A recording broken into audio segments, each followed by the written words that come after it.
Hi, first graders. This is Mrs. Schrader-Shook explaining this week's thinking activity. So we are going to work on relationships again this week. This is coming out September 28th. You're going to add your response. And your slides will look like this. You'll get a reminder from me on the first slide on what to do on those directions. So it says, remember to record your voice on each slide to explain why you circled the bottom image. All right, so here we have in our top image a chicken.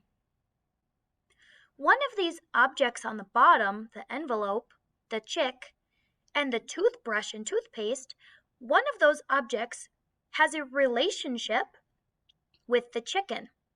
Remember, a relationship is a connection. Which of those bottom objects shares a connection with the chicken?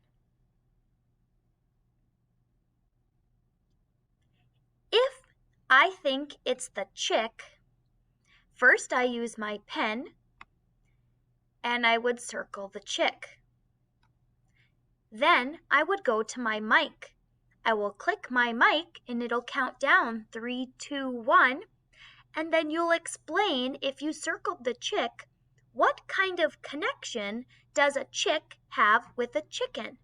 If you know what kind of connection it shares, that is explaining the relationship between the two. After you have circled your image and recorded your voice, you'll go to the next slide.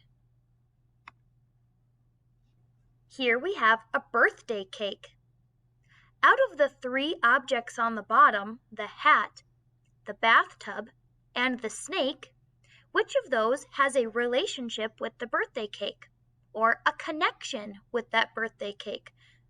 Once you know it, you will circle it.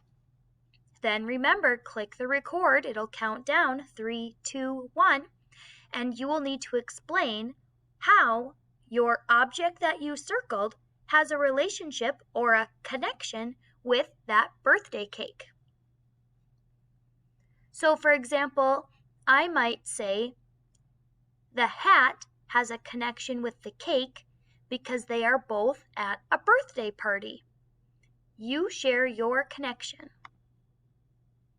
Here we have, it looks kind of like a guitar. I can't remember the exact name of this instrument. But then we have a polar bear, a cupcake, and a trumpet.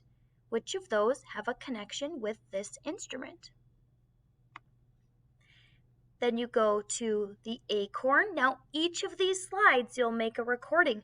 I wanted you to do a lot of recordings this week because I know in first grade, I'm going to have you practicing speaking a lot. And so I really want you getting used to that recording feature so that if it was kind of hard for you to do it before, you get better and better at explaining your thinking by the end of your activity. So after you circle what shares the connection with the acorn, you'd record your voice. Which of the bottom objects shares a connection with the hot dog? Which of the bottom objects shares a connection with the fire extinguisher? Which of the bottom objects has a relationship with the quarter? What shares a relationship with the shoes? What shares a relationship with the hot air balloon? And what shares a relationship with the Native American teepee? Here you see me pop up again. This is slide 10, and I'm telling you that this is your last slide on relationships for this activity. So there are 10 times for you to record your voice. That's a lot of practice, isn't it? Remember, you can always save your activity as a draft. That means that if you do a couple slides and you want to take a little break, you can save it as a draft and then come back later to do the rest of your recording. When you're done, you will circle how did you do, especially since you're recording your voice so many times. I want to know, did you complete this activity but you needed a lot of help? Did you complete this activity and just need some help? Or were you able to do this activity of circling and recording by yourself? Let me know, and when you're done, click the green check mark. Again, this is Mrs. Schrader Shook. I hope you have so much fun finding relationships in this activity, and I will see you next time.